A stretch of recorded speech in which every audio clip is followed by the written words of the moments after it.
Marijuana is addictive, and there is a syndrome of withdrawal that will occur whenever a dependent person attempts to quit their habit.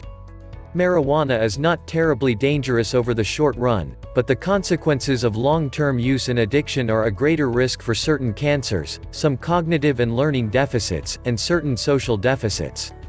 People using marijuana heavily are not as able to realize their full potential, and heavy marijuana usage can detract from quality of life.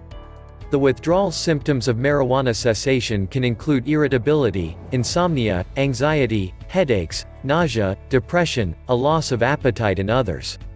The withdrawal is not dangerous, is not as severe as for some other drugs, but is very unpleasant, and during the initial few days the cravings back to marijuana can be very strong. Too many people trying to quit their habit are unable to resist these cravings and fall back to using the drug that they know will take away all of these very unpleasant symptoms of withdrawal. Because marijuana detox is not medically dangerous, there is no current pharmacological intervention to ease the pains of withdrawal, and only time will truly better the discomfort. After 3 or 4 days the intensity of withdrawal symptoms should subside considerably, and if you can make it past the first few days, you've got a much better chance of making it for the long term.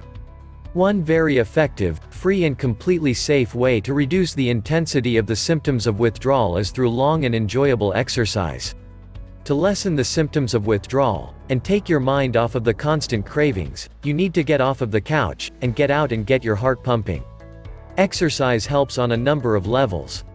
Through sustained and vigorous activity you release endorphins in the brain.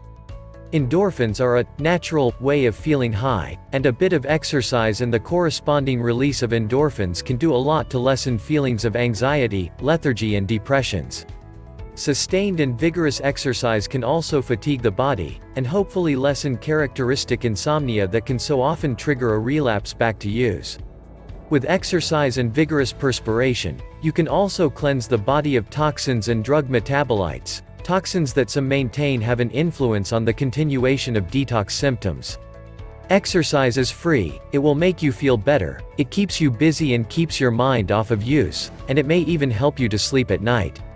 Nothing will eliminate all of the symptoms of withdrawal but time, but by spending a few days engaged in sustained exercise, you should make those days more bearable, and you should have a much better chance at resisting temptation. Go for a hike in the mountains, ride your bike across town, play basketball, do whatever you enjoy. It can help a lot.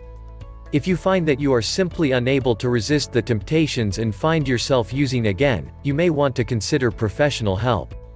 Getting some therapy and getting away from access to marijuana for a period may help those people unable to do it on their own.